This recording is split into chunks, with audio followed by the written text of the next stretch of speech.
তো তো একটা ভিডিও নিয়ে আসলাম, সবাই দেখেন, ভিডিওটা ভালো লাগবে মনে হয়।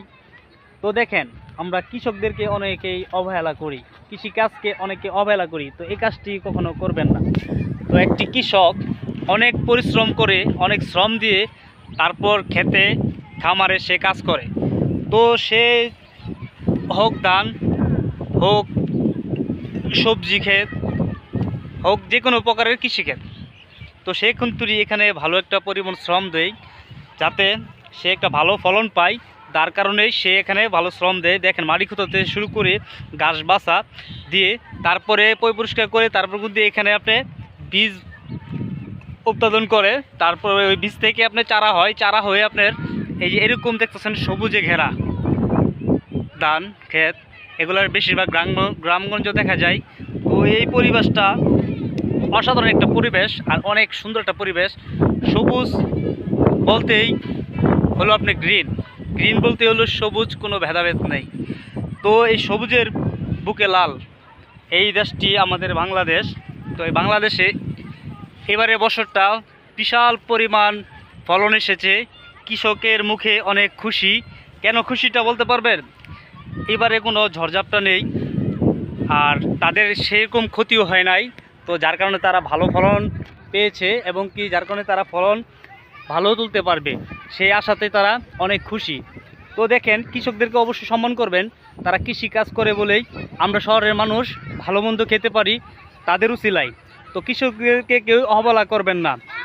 সে হয়তো ছোটো কাজ করতেছে, কিন্তু সে একটা দিকে চিন্তা করেন, তার কাজটা আমরা ছোটো ভাবতেছি, কিন্তু সে তার কাজ কখনো ছোটো পাবে না। আর এই কাজটাকে যদি আপনি বড়োভাবে দেখেন, কৃষক কিন্তু আপনার অনেকটা খুশি পায়, অনেকটা খুশি হয়। কেন জানেন? এই যে দেখেন, কৃষকের যদি কৃষিকাজ না করতো তাহলে কিন্তু আমরা তিন বেলা তিন মুঠো খেতে পারতাম না। তো কৃষকের কারণেই কিন্তু আমরা তিন মুঠো তিন বেলা খেতে পারি। তো এর জন্য কৃষককে কখনো অবহেলা করবেন না। তো আমরা এই সবুজ বাংলার সবুজ দেশে এগুলো আপনার অবশ্যই সম্মান করবেন কৃষকদেরকে। ইনশাল্লাহ তারা যাতে আগ্রহী হয়ে আরও ভালো ভালো কৃষিকাজ করে এবং কি ভালো ভালো চাষবাস করে আমাদেরকে দিতে পারে। আমরা শহরের মানুষ যারা আছি, আমরা কৃষিকাজ কী সেটা কিন্তু আমরা অনেকে বুঝি না। তো যারা গ্রামগঞ্জে, তারা কিন্তু প্রতিটা ঘরে কৃষিকাজ করে, হয়তো সবজি চাষ করে, হয়তো ধান চাষ করে, তো নানান ধরনের কাজ করে থাকে এই কৃষিকাজের মধ্যে। তো অবশ্যই কৃষক ভাইদেরকে সবাই সম্মান দিবেন, কেন তারা আছে বিদেই আমরা অভাবে থাকি না। আর না হলে যদি কৃষিকাজ সবাই ছেড়ে দেয় তাহলে কিন্তু আমরা এমন আছে এই তিন বেলার মধ্যে এক বেলাও নাও খেতে পারি। ঠিক আছে, অবশ্যই কৃষকদেরকে সবাই সম্মান করবেন। তো এবারে ভালো ফলন আসছে আমাদের বাংলাদেশে, তো কোনো ঝড়ঝাপটা নাই, বৃষ্টি বাদল নাই, তো তাই তারা ভালো ফলন পাচ্ছে। তো ভিডিওটি কেমন হয়েছে অবশ্যই বলবেন, আর ভিডিওটি মন চাইলে সবার মাঝে ছড়িয়ে দিবেন, যাতে প্রতিটা কৃষক ভাই এই ভিডিওটা দেখে এবং কি সবাই দেখে যাতে কৃষকই কাজের দিকে আগ্রহ হয় তারা, যার কারণে এই ভিডিওটা বানাইছি।